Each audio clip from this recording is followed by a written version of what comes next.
वो उसे न सिर्फ पढ़ता बल्कि समझता भी था। व्यूवर्स, सूफिया को भी इसके खलूस ने जो कर लिया, मगर वो एक खौफ के साथ जीती थी अपने वालिद, जिन्होंने इसके बड़े बहन को सिर्फ इसलिए घर से निकाल दिया था कि उसने अपने पसंद से शादी की थी। सूफिया के लिए अपनी मोहब्बत को ज़बान देना गुनाह जैसा था और हसन के लिए चुप रहना सज़ा। जब हसन ने रिश्ता भेजा तो सूफिया के वालिद ने बग़ैर मिले इनकार कर दिया कि हम बेटियों को बेचा नहीं करते, मोहब्बत नहीं सुनते।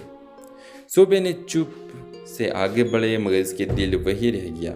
सालों गुजर गए, हसन ने मुल्क छोड़ दिया, सूफिया घर के दायरे में कैद हो गई, लेकिन वक्त उनके दिल से यादें मिटा ना सका। फिर एक दिन सूफिया अब एक स्कूल में प्रिंसिपल बन चुकी थी। जब एक तालीमी कॉन्फ्रेंस में शरीक होती है तो एक मुकर्रर की आवाज़ सुनते ही साकत रह जाती है। वो हसन था, जो मशहूर शायर और उस्ताद बन चुका था। स्टेज पर खड़े होकर वो अपनी नज़म पढ़ता है, जिसमें हर लफ्ज़ सूफिया के लिए होता है, हर सतर इसके खामोशी को जवाब देती है।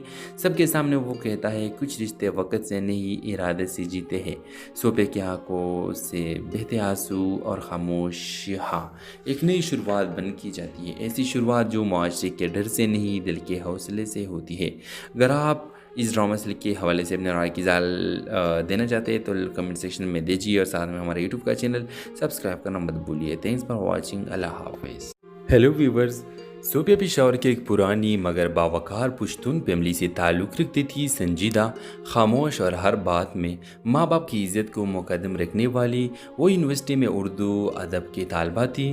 किताबों से मोहब्बत करती थी और दिल में छुपी हुई ख्वाहिश रखती थी कि कभी कोई इसे लफ्ज़ों में चाहे, बिना शर्त बिना तकाजे के। हसन लाहौर से आया हुआ एक ज़हीन और खुला मिजाज लड़का, जो इंजीनियरिंग के साथ साथ शायरी का भी शौकीन था। इस यूनिवर्सिटी में स्कॉलरशिप पर आया था। वो सूफिया से पहली बार लाइब्रेरी में मिला, जहाँ पर एक पुरानी किताब दोनों के नज़रें एक साथ पढ़े। वो मामूली लम्हा एक खामोश आगाज़ बन गया, फिर मुलाकातें हुई, फिर किताबों के तबादले, फिर नज़मों में छुपी बातें और दिलों में छुपे जज्बात। हसन सूफिया से मोहब्बत करने का वो उसे न सिर्फ पढ़ता बल्कि समझता भी था। व्यूवर्स, सूफिया को भी इसके खलूस ने जो कर लिया, मगर वो एक खौफ के साथ जीती थी अपने वालिद, जिन्होंने इसके बड़े बहन को सिर्फ इसलिए घर